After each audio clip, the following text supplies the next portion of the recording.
안녕하십니까. 다시 에스겔 연구 시간이 다가왔습니다.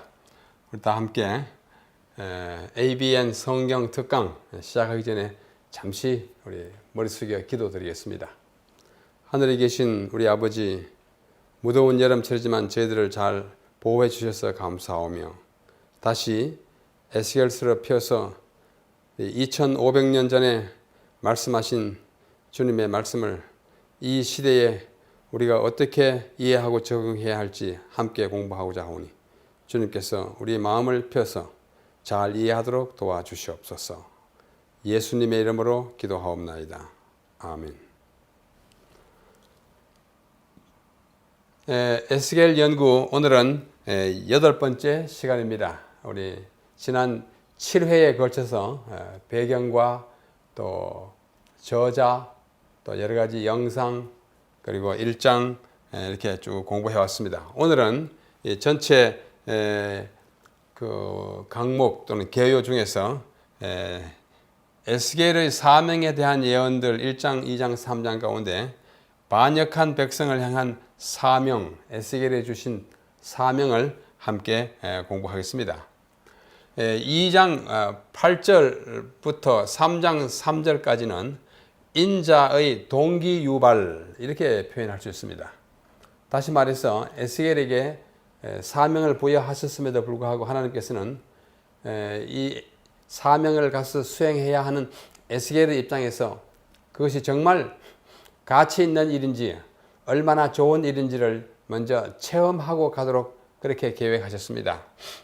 그래서 여기 먼저 보면 네 입을 벌리고 내가 네게 주는 것을 먹으라 라고 말씀하십니다. 성경에는 자주자주 하나님의 말씀을 먹으라 또는 그 맛이 달다 이런 표현을 많이 하고 있는데 에스겔에게도 하나님 주시는 말씀을 나가서 전하기 전에 그 말씀의 맛을 미리 보게 하십니다. 말씀의 맛을 본 다음에 나가서 전하게 하시고자 그렇게 하십니다. 그렇게 하시면서 두루마리 책을 보여주십니다. 그런데 그 두루마리 책에 무엇이 쓰였느냐 보라라고 하니까 애가와 애곡과 재앙의 말이 가득 기록되었다고 그렇게 대답합니다. 정말로 그렇게 되었습니다.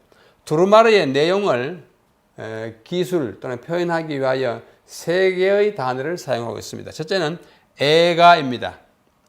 우리말로 우리 애가 한자는 슬플 애, 노래가예요. 이것을 흔히 영어로는 이제 lamentation 이렇게 표현합니다만은 이 구약 성경에 처음 기록된 히브리어로는 키나라고 말합니다. 키나라는 단어가 성경에 아주 자주 쓰였습니다. 슬픔의 노래, 또 슬픈 생각과 뜻을 표현할 때 쓰는 시나 노래를 다 키나라고 했습니다. 대표적인 것이 예레미야 애가죠. 예레미야 애가 전체가 키나로 되어 있는데 이 키나는 장례식의 노래 또는 만가, 상여를 메고 엉엉 울면서 따라가는 그때의 그 아주 가슴을 아프게 하는 그런 노래, 그걸 우리가 만가라고 하지 않습니까? 근데 이 키나는 특별한 미터라고 하는 것은 운율 같은 것입니다. 근데 히브리어로 되어 있는 이 키나는 독특한 미터 운율을 가지고 있습니다. 여기 제가 기록했습니다만은 3, 3, 3, 3, 3 그리고 3, 2 이런 곡조를 가지고 일종의 운을 가지고 있습니다. 3, 3, 3, 3, 2가 뭐냐? 첫 줄은 이제 세 글자로 된 단어가 세 음절로 된 단어가 한 3개 나오고 둘째는 세 음절로 된 단어가 2개 나오는 것입니다. 아주 비근한 예를 우리말로 든다면 가령 이런 것입니다. 세월은 살같이 흐르는데 해놓은 일은 없구나. 세월은 살같이 흐르는데 언제나 333은 아니에요. 지금 제가 말씀드린 것은 세월은 살같이 흐르는데 334죠. 그렇게 해도 괜찮아요. 그러나 묶음으로써 한 묶음, 두 묶음, 셋 나오고 둘째 줄은 두 묶음이 나오는 것입니다. 세월은 살같이 흐르는데 해놓은 일은 없구나.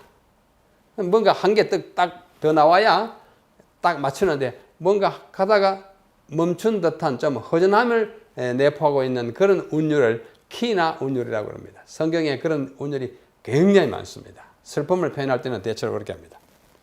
그 다음에 둘째는 애곡이라고 했습니다. 애곡은 히브리 말로는 헤게라고 그러고 보통 영어로는 mourning, 죽은 사람을 위해서 애곡할 때 그 애곡이죠. 유가족 또는 호국군이 부르는 노래입니다. 슬픔의 노래, 비가 같은 것입니다. 그다음 세 번째는 재앙이라고 했는데 재앙은 he라고 되어 있어요. he라는 것은 영어로 말하면 화로다 뭐 이런 아주 그 재앙이나 난처함이나 상실과 고뇌로 인하여 아주 절규하는 탄식 같은 것입니다. 이런 세 가지가 에스겔이 본 그 두루마리 책에 가득 들어있는 것을 보게 되었습니다. 그렇게 보여주시면서 하나님께서는 에스겔에게 말씀하십니다. 내 배에 넣으며 내 창자에 채우라. 여러분 어떻습니까? 내 배에 넣으며 내 창자에 채우라. 앞말과 뒷말이 사실상 같은 뜻이죠. 네 배에 넣는 거나 네 창자에 채우는 거나 같은 것이에요. 히브리인들은 이와 같이 같은 사상을 두 개의 단어나 구절로서 표현해야 직성이 풀립니다. 그래야 좀 속 시원하게 표현했다고 생각하는 그런 정서가 있어요. 네 배에 한번 채워라, 네 창자에 넣어봐라 하는 것은 뭐예요? 한번 먹어보라는 것이죠. 시적인 표현입니다. 맛이 어떠냐 했더니 맛이 꿀과 같다 그렇습니다. 하나님의 말씀을 먹어서 소화시키는 그 일이 얼마나 중요한지를 우리에게 보여줍니다. 그래서 하나님의 말씀과 관련하여 우리가 먹거나 맛을 볼 때는 항상 그 맛은 단 것으로 나와 있습니다. 달다 그럽니다. 여기 제가 성경을 다 펴보진 않습니다만은 예레미야 15장 16절, 요한계시록 10장 8절로 11절, 시편 19편 10절, 시편 119편 103절 등지에 보면은 다 하나님의 말씀을 먹는다, 그 맛이 꿀맛 같다라는 표현들을 하고 있습니다. 특히 예레미야 15장 16절에는 내가 주의 말씀을 얻어 먹었사오니 먹었다고 표현합니다. 우리 이 말씀을 그야말로 이렇게 입으로 넣어 먹듯이 아주 소화해서 우리의 것으로 삼는 일을 먹는 것으로 표현합니다. 선지자가 말씀의 단맛을 보고 난 후에야 나가서 전할 용기와 그런 사명을 가지게 되는 것입니다. 말씀의 맛을 몸소 체험하지 못한 사람은 자신 있게 나가서 전하지 못합니다. 왜? 그 말씀의 맛이 무엇인지 자기가 보지 못한 걸 말할 수가 없잖아요. 맛을 보고 에스겔은 그 맛이 단 것을 느끼고 그리하여 이 모티베이션, 동기 유발이 돼가지고 나가는 것입니다. 그것이 2장 초반에 그리고 3장까지 걸쳐 있는 말입니다.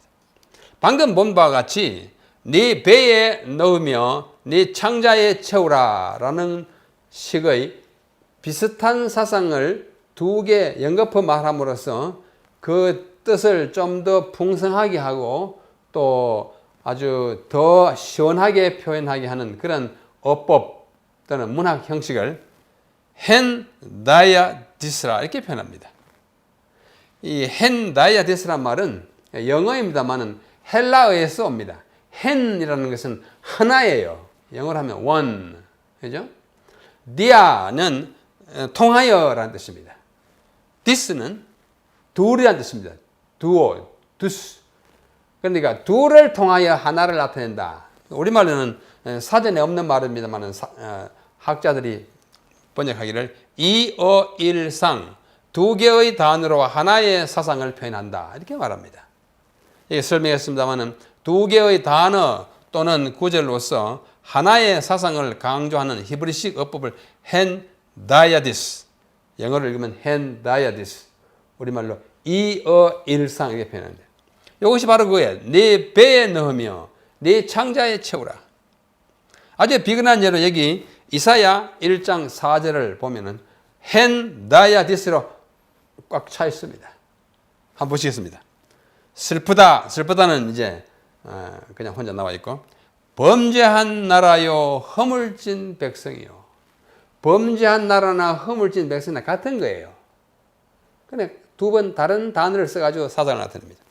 행악의 종자요 행위가 부패한 자식이로다. 똑같은 것입니다. 똑같은 거예요. 행악의 종자나 행위가 부패한 자식이나 그 사람인 것입니다. 그들이 여호와를 버리며 이스라엘의 거룩한 자를 만홀히 여겨, 여호와를 버리는 거나 이스라엘의 거룩한 자를 만홀히 여기는 거나 똑같은 것입니다. 이게 두 번씩 표현해야 히브리인들의 그 뭐랄까요, 마음이 정서가 아주 우러나오는 것입니다. 마지막으로 멀리하고 물러갔도다. 멀리하는 거나 물러가는 거나 같은 거 아닙니까?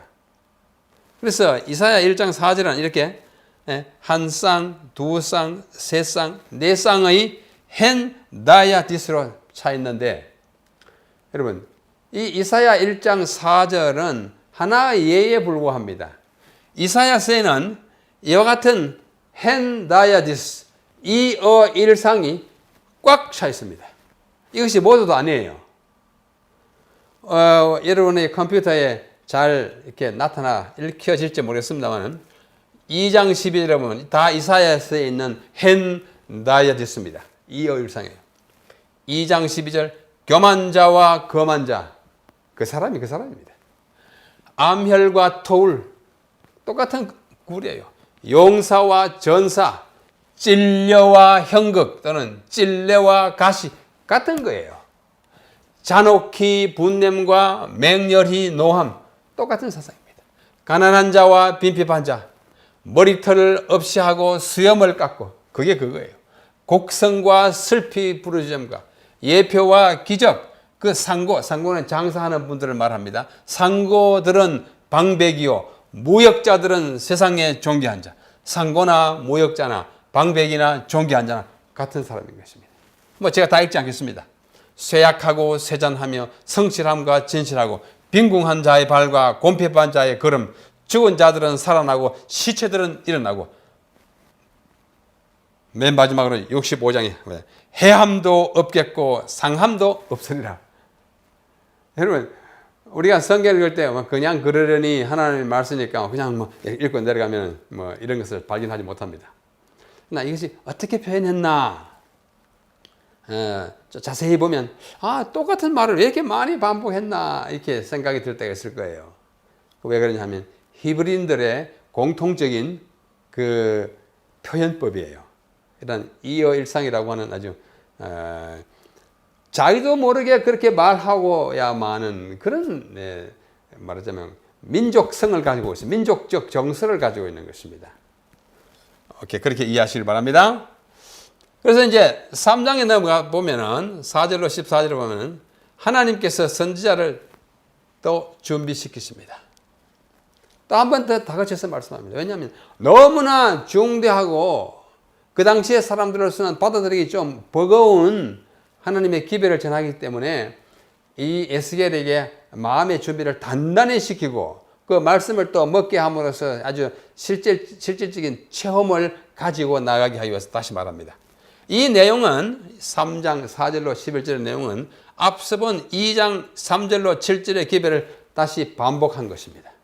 거의 같은 사상. 자, 3장 5절에 중요한 구절만 제가 따왔습니다. 너를 방언이 다르거나 말이 어려운 백성. 이것도 이어일상이에요. 방언이 다르거나 말이 어렵거나 같은 것입니다. 내가 너를 저기 러시아로 보내거나 또는 저기 아프리카로 보내지 않고 너와 똑같이 말을 하는, 우리식으로 하면 똑같이 한국말을 하는 사람에게 보낸다. 그게 보내는 것이 아니요 이스라엘 족속에게 보내는 것이라. 대상이 이스라엘 민족임을 분명히 합니다. 하나님께서는 선지자들을 보내실 때 그 대상을 확실히 이렇게 명시해 주십니다. 자, 3장 8절에 보면은 내가 그들의 얼굴을 대하도록 네 얼굴을 굳게 하였고, 왜? 겁나가지고 어떻게 보나 이렇게 하려 얼굴을 굳게 하였고, 그들의 얼굴을 아주 당당하게 대면하도록 굳게 하였고, 그들의 이마를 대하도록 네 이마를 굳게 하였으면 어떻게 전반부하고 후반부가 뜻이 어때요? 같잖아요. 이렇게 같은 사상을 반복하는 것을 한 단어가 반복될 때는 아까 말씀드린 헨다야디스 이어일상이라 그러고, 이와 같이 좀 길고 내가 그들의 얼굴을 대하도록 네 얼굴을 굳게 하였고와 그들의 이마를 대하도록 내 이마를 굳게 하였고처럼 긴 문장이 같은 사상을 갖고 있을 때는 이것을 동의 대구법이라 그렇게 표현합니다. 동의란 말은 같은 의미를 가진 대구법, 나란히 가는 구절을 대구법이라 그럽니다. 그래서 이거는 동의 대구. 이어 일상이 조금 확대되면 동의 대구법이 됩니다. 그래서 선지자의 담력을 아주 강화시키는 그런 말씀을, 보증의 말씀을 줍니다. 너 강심장을 내 허락했다. 이렇게. 그 다음에 3장 11절에 가면 사로잡힌 내 민족에게로 가서 그들이 듣든지 아니 듣든지, 지난번에 우리 보았죠? 든지 좋아하든지 싫어하든지 듣든지 아니 듣든지 그들에게 고하여 이르기를 주 여호와의 말씀이 이러하시다 하라 하시더라. 어떤 의미의 선지자의 책임은 가서 전하는 데 끝납니다. 그 다음에 그 전해진 말씀이 어떻게 역사하여 그들을 회개시키거나 돌아오게 하는 것은 성령님의 몫이요 또 다른 후속 전도자들의 몫일 수 있습니다. 하나님의 기별을 받는 백성들은 먼저 1차적으로 가는 것, 거기에 초점이 있고 가서 듣든지 아니야 듣든지 여호와의 말씀에 이런 것이 있다는 것을 전할 책임을 다하라고 하는 것이 에스겔에 주신 분부이기도 합니다. 그 다음에 12절에는 하나님의 신이 에스겔을 들어 올려가지고 올라옵니다. 그래서 뒤에서 크게 울리는 소리가 납니다. 무슨 소리냐면 여호와의 저소에서 나는 영광을 찬송할지어다 이렇게 말합니다. 마치 선지자가 사명을 가지고 어디 갈 때 뒤에서 이렇게 응원의 또는 환송의 찬송을 부르는 것처럼 여호와의 저소에서 나오는 영광을 찬양할지어다. 그러니까 그에게 나타난 그 모든 하나님의 영광이 찬송받을 일이라는 사실을 확인시켜 줍니다. 13절에는 생물의 날개가 서로 부딪히는 소리와 바퀴 소리가 들립니다. 생물은 앞에서 본 내생물 아닙니까? 그러니까 작동을 하는 것입니다. 이제 뭔가 운동을 개시하는 그런 모습입니다. 이제 사명을 다 전했으니까 그들도 떠나야 되지 않겠습니까? 하나님도 에스겔에 이러한 사명을 부여하신 다음에 또 가셔야 하시니까. 14절에는 하나님의 신이 에스겔을 들어 올려 데리고 가십니다. 신이 데리고 갑니다. 거기 표현하기를 여호와의 권능이 힘있게 나를 감동하시니라 하시더라. 여기 여호와의 권능이라고 하는 것은 여호와는 여호와이고 권능은 히브리 말로 야드입니다. 야드는 손이에요. 여호와의 손이 힘있게 나를 감동하셨다. 이 여호와의 손을 왜 권능이라고 그랬느냐? 문맥을 보면 권능이라고 표현해도 아주 이해가 갈 만한 그런 곳에서 자주 권능이라고 번역이 되어 있습니다. 여기 몇 개 예를 들었습니다. 1장 3절에도 그 권능이라고 했을 때 그 권능은 손이에요. 또 8장 1절에도 그 권능이라고 되어 있는데 손이에요. 또 33장 20일에도 권능이라고 번역된 그 말의 히브리 말은 손이에요. 그 외에도 다른 책에서도 그렇게 많이 사용했습니다. 우리가 앞에 다음에 좀 더 자세히 보겠습니다. 15절에는 에스겔이 텔아비브에 이르러 텔아비브는 앞에서 이미 보았습니다만은 유대인들이 포로로 잡혀가서 바벨론에 거할 동안에 흩어져 살게 하지 아니하고 유브라데강과 디그리스강 그 사이에 한 마을을 도시를 형성시켜 줬습니다. 그 도시 이름이 텔아비브입니다. 에스겔 3장 15절에 딱 한 번 나오고 그 후에는 잘 나타나지 않다가 20세기 중반에 1948년쯤에 이스라엘이 하나의 국가로서 새롭게 이제 재건국되지 않습니까? 이스라엘이 국가로서 1000몇백 년 동안 없었습니다. 없다가 이제 흩어진 유대인들이 다시 와서 국가를 건설하고 새로운 도시를 하나 만들었습니다. 그게 텔아비브입니다. 이 도시 이름을 그대로 따와가지고 텔아비브. 성경에는 델아비브라 되어 있지만은 T로 시작하니까 텔아비브. 오늘 우리가 이스라엘로 여행을 하면 비행기가 내리는 그 공항이 텔아비브에 있는 벤구리온이라고 하는 공항입니다. 그 이름이 거기서 온 것입니다. 그래서 그 당시 첫 텔아비브에 이르러가지고 포로된 자들에게로 갑니다. 자기의 동족에게로 갑니다. 이제 파견을 받았으니까 가야 되지 않겠습니까? 그 중에서 민답이 7일을 지냈습니다. 텔아비브에서 자기 동족과 함께 7일 동안 가만히 있는 거예요. 민답.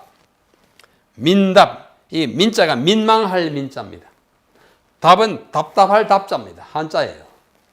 안타깝고 답답하게 꽉 눌러가지고 이 무거운 짐을 어떻게 하나 고민하며 얼마 동안요? 7일을 지냅니다. 그래서 그 1장 1절에 보면은 제5년 포로된 지 5년 제4월 5일에 첫 계시를 받고 이제 가지 않습니까? 그러면 그때부터 7일이 지났으니까 4월 5일에서 7일 지났으니까 12일까지 거기서 머물게 되는 것입니다. 그래서 여기 텔아비브를 설명하기를 그발 강가의 유대인 집단 거주지였어요. 미국에 계신 분들은 이 게토라는 영어 단어를 자주 쓸 것입니다. 일정한 사상이나 종교나 신앙을 공통적으로 가진 무리 또는 공동체가 한데 어울려 사는 곳을 게토라고 합니다. 특별히 유대인들이 모여 사는 곳을 게토라고 합니다. 그런데 오늘날은 이제 유대인들에게만 적용시키지 않고 가령 36동 이 부근은 SDA 게토입니다. 어쩐 면에 미국에 가면 로말린다 같은 데는 세븐스 애드벤티스트 게토라고 말할 수 있어요. 그래서 모여 사는 곳을 그렇게 표현합니다. 그래서 제4월 12일까지 거기에 머물게 있게 되는 것입니다. 16절 7일 후에 여호와의 말씀이 내게 임하여 7일 동안 있었어요. 그런데 성경에 자세히 보면 7일은 이스라엘 백성에게 흔히 어떤 작정된 기간입니다. 물론 창조 때도 이미 작정된 기간이 7일 아니겠어요? 6일 동안 창조하고 안식일을 주어가지고 시간의 묶음으로써 첫 그 구획 그것이 일주일 제도였는데 그 이후로도 7일이 많이 쓰입니다. 창세기 50장 10절이나 민수기 19장에 보면은 망자를 위한 애도의 기간을 7일로 잡았습니다. 죽은 사람에 대하여 7일 동안 애곡하고 에스겔은 아마도 자신의 옛 생애가 죽는 것을 생각하면서 이 기간을 보냈을지도 모릅니다. 고민하면서 나는 이제 죽었다. 새로운 사람으로 이제 해야 한다. 그는 선지자로 부르심을 받고 새 출발을 하기 위하여 준비하면서 일주일을 보냈을 것입니다. 그건 분명하게 보입니다. 7일 동안 민답히 이걸 하나님께 서약하고 하나님이 나에게 많은 보여주시고 했지만 그것을 정말로 잘 수행할 수 있는 자신을 감을 얻기 위하여 기도하며 어쩌면 정말 금식도 해가면서 그렇게 7일을 보냈을 것입니다. 그 다음 17절에 보면 에스겔이 파수꾼으로 임명됩니다. 내가 너를 이스라엘의 파수꾼으로 보내노라 이렇게 말씀하세요. 18절 19절에 보면 악인에 대한 책임이 그 파수꾼에 있다고 말합니다. 이 파수꾼에 노란 색깔을 칠해 놨습니다. 파수꾼을 좀 더 우리가 봐야 합니다. 이 악인에 대한 책임이 뭐냐? 그들을 깨우치는 것이 이 파수꾼의 책임이에요. 즉 파수꾼이 이제 성을 지키는 사람 아니겠습니까? 그래 외적이 침입하는 것을 그것도 모르고 잠만 자고 있다가 오면 다 당하잖아요. 이 파수꾼은 그 동족의 생명이 달려있는 사람인 것입니다. 악인이 악한 채로 살아가는 걸 방치하면은 파수꾼의 책임이에요. 가서 깨우쳐줘야 합니다. 당신의 지금 행위가 옳지 않으니 돌아서시오. 그래서 깨우치는 것입니다. 기별을 전하지 않은 상태에서 악인이 죽으면 그 책임은 선지자인 이 파수꾼에게 돌아간다고 말씀하십니다. 사실 선지자는 책임이 참 큽니다. 이 시대에 우리 선지자로서의 우리의 모두의 책임이 큽니다. 우리 동족에게 주님의 오심과 주님의 사랑을 가서 말해주고 깨우쳐줄 책임이 우리에게 있어요. 또 20절, 21절은 의인에 대한 선지자의 책임이 있습니다. 의인은 착한 행실을 갖고 살지만 어떻게 해요? 그래도 하나님의 부르심에 대하여 그 깨우침을 또 줘야 합니다. 그래서 그들이 해야 할 사명이 선지자로서의 책임이 무엇인지를 파수꾼에 비유하면서 이야기하고 있습니다. 이스라엘의 파수꾼입니다. 성경에는 하나님의 선지자들을 파수꾼으로 호칭하는 성경 구절이 매우 많습니다. 그 중에 몇 개만 살펴봅니다.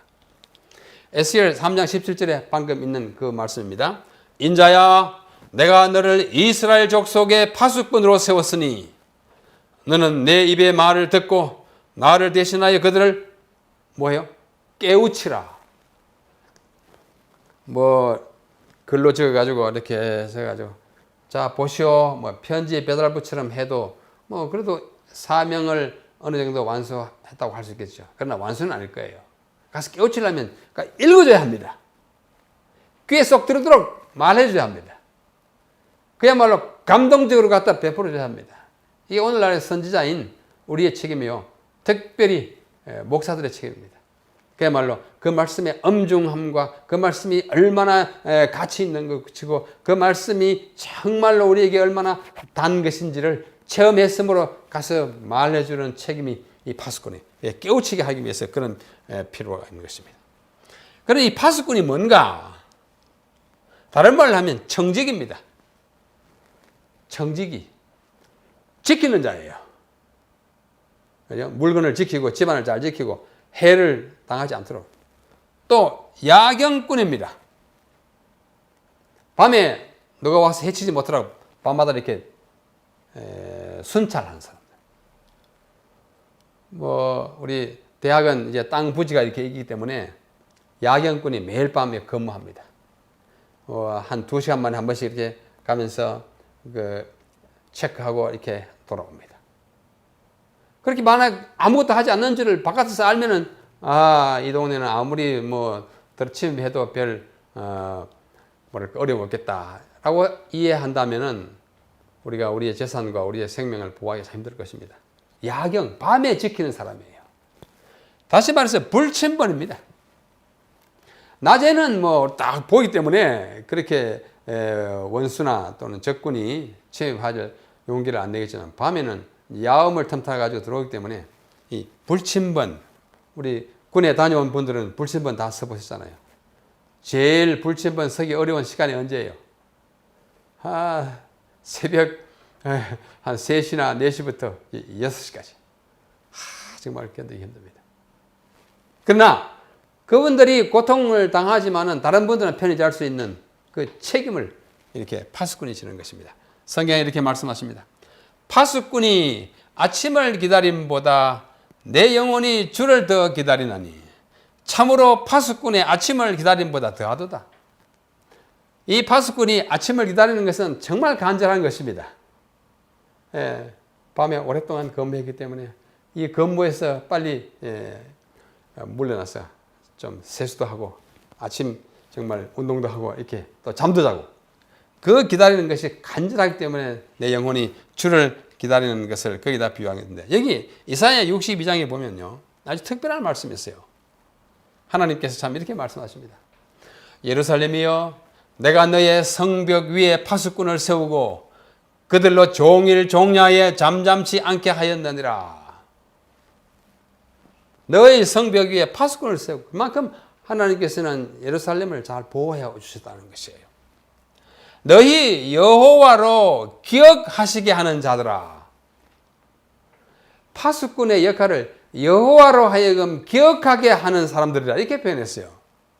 너희는 쉬지 말며 또 여호와께서 예루살렘을 세워 세상에서 찬송을 받게 하시기까지 그로 쉬지 못하게 하라.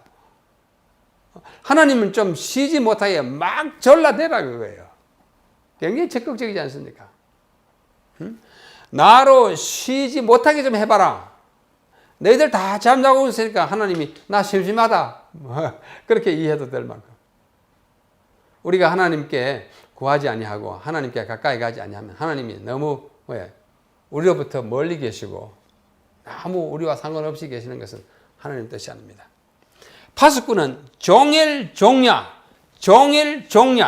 즉 밤낮 주야로 잠잠하지 않아야 합니다. 왜? 살펴야 하고 전해야 합니다. 파수꾼이 선지자 말씀을 자기가 맛본 말씀을 전해야 하고 또 쉬지 말아야 하는데 여호와 하나님을 쉬지 못하게 해야 하는 것이 또 이 파수꾼의 책임이라고 합니다. 굉장히 적극적으로 우리를 권하시는 말씀, 이게 파수꾼의 책임인 것입니다.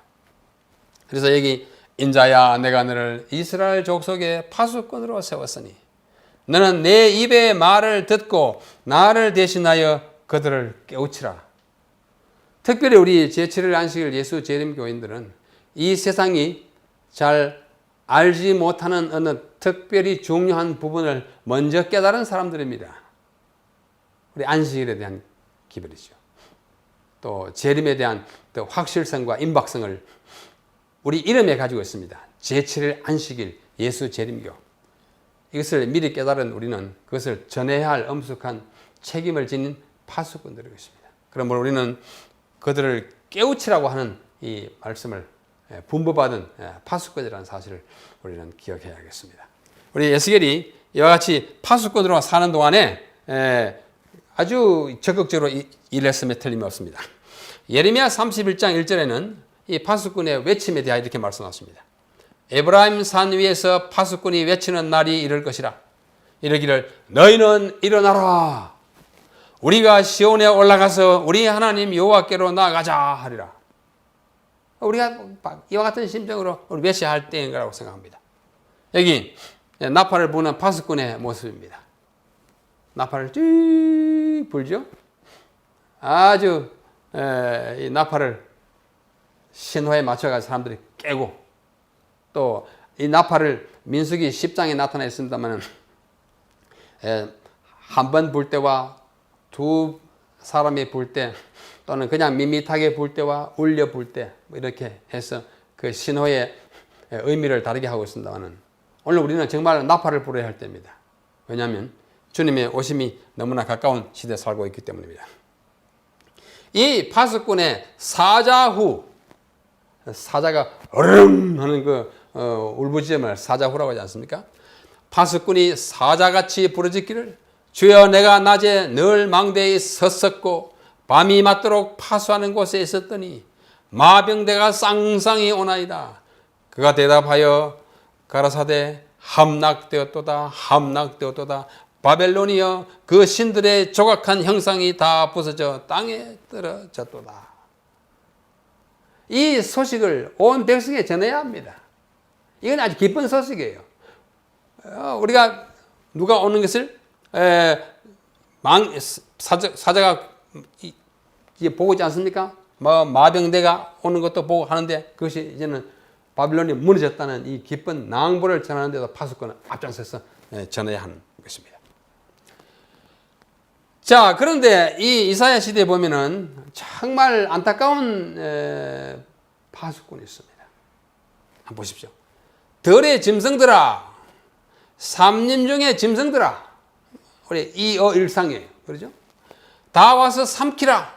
그 파수꾼들은 소경이요, 다 무지하며 벙어리 개라. 파수꾼이 벙어리 개요. 아무 말도 못하는 개. 또 뭐예요? 보지 않는 소경이라고. 능히 짓지 못하며 다 꿈꾸는 자요, 멍멍한 자요, 누운 자요. 불친분이 누워있으면 됩니까? 안 되잖아요. 그 다음에 잠자기를 좋아하는 자니 이 개들은 아까 이 벙어리 개들은 탐욕이 심하여 족한 줄을 알지 못하는 자요. 그들은 몰각한 목자들이라. 이 말씀을 들을 때 우리의 가슴이 씁쓸합니다. 몰각한 목자. 지각이 없는 목자예요. 잠자고 있는 목자. 말씀을 줘놓고 교육을 단단히 시켰는데도 잠자고 있는 목자. 이거 안 되는 것입니다. 우리는 모든 현대에 주어진 여러 가지 방법들을 다 동원해서 우리는 전해야 합니다. 못 짓는 개나 보지 못하는 이 정말 파수꾼이 되어서는 안 되겠습니다. 그런데 우리가 또 우리가 파수꾼으로서 할 일을 우리가 한다고 해가지고 다 되느냐? 그렇지 않습니다. 시편 127편을 여호와께서 집을 세우지 아니하시면 세우는 자의 수고가 헛되며 여호와께서 성을 지키지 아니하시면 파수꾼의 경성함이 허사로다. 그래서 우리는 하나님을 자꾸 부르짖어야 합니다. 내가 면밀히 본다고 되는 것이 아닙니다. 왜요? 우리가 24시간 다 깨어 있거나 이렇게 야경을 할 때 1시부터 2시 사이에 항상 왔다 갔다 하는 거 아니잖아요. 한번 놀러 오잖아요. 하나님 지키셔야 하는 것입니다. 인간이 노력이 아무리 크다 해도요, 하나님께서 지키지 않으면 안 되는 거예요. 파수꾼의 경성함과 여호와의 성을 지키는 일이 겸비해야 하는 것입니다. 여기서 우리의 노력과 하나님의 축복이 이렇게 맞닥뜨려져야 우리는 안전하게 파수꾼 역할을 하고 우리 백성은 다 아름답게 살게 되는 것입니다. 그리고 나서 이제 에스겔이 들러 나가서 하나님 말씀을 듣습니다. 여기 보면은 여호와의 권능으로 또 아까 말씀했고요. 또 여호와의 영광이 나타나는데요. 24절로 27절을 보면은 이 첫 번째 표징 행동이 나옵니다. 여기서부터 5장까지는 에스겔이 5가지의 표징 행동으로서 하나님이 분부하신 기별을 백성에게 전파합니다. 이 24절에 보면 너는 가서 내 집에 들어가 문을 닫으라. 그 다음에 그 다음 이어지면서 무리가 에스겔을 줄로 동여 매고 집안에 가두어 두고 그의 혀가 입천장에 붙어가지고 말을 못하게 하고 더 이상 책망도 못하고 파수꾼 역할도 하지 못하게 되는 경험을 먼저 하게 합니다. 아주 특이한 경험이에요. 이것이 첫째 표징 행동인데, 표징 행동이 뭐냐면 문자 그대로 sign action이에요. 이 행동은 행동인데 상징을 가진 행동입니다. 하나님께서 이 행동을 시킨 이유가 있습니다. 이스라엘이 첫째 패역한 족속이니까 아무리 말해도 듣지 않으니까 어떻게 해요? 좀 특이한 모형으로 보이는 것입니다. 말로만 해서 안 들으려 하기 때문에 아주 특별한 방법으로. 이 제1표징 행동은 선지자가 벙어리 되었다가 다시 말을 하면 백성이 주의를 기울여 들을 것이기 때문에 처음에 그렇게 보입니다. 제2표징 행동으로부터 제5표징 행동까지는 예루살렘이 어떻게 망하게 될지를 보여주는 것입니다. 우리 잠시만 더 우리 여기까지 하겠습니다. 이게 에스겔이 멍어리 됐어요. 사람들이 와서 막 말을 하라니까 말 못합니다. 얼마 후에 다시 에스겔이 말을 합니다. 선지자가 한동안 말을 못하다가 말을 하니까 도대체 무슨 말일까? 그동안에 무엇을 봤을까? 호기심과 이 경외감으로 와서 듣게 되는 것입니다. 오늘날 이와 같은 경험이 우리에게 반복되지는 않습니다만은 우리 정말 우리가 하는 여러 가지 모양, 구제를 한다든지 복지 활동을 통해서든지 이 사람들 우리를 이렇게 도와주는데 뭔 특별한 기별이 있나 와서 들어보고자 하는 호기심을 가지게 하는 이런 일들을 통하여 이 시대에는 에스겔에게 주었던 그런 사인 액션에 그런 그에 해당하는 일들을 우리가 하게 되지 않을까 생각합니다. 모쪼록 에스겔서를 제가 다 읽지 않았지만 중요한 부분을 읽었습니다만 촘촘히 읽어보시고 더 깊은 이해를 가지고 다음 시간에 다시 만나겠습니다. 한 주일 동안 안녕히 계십시오.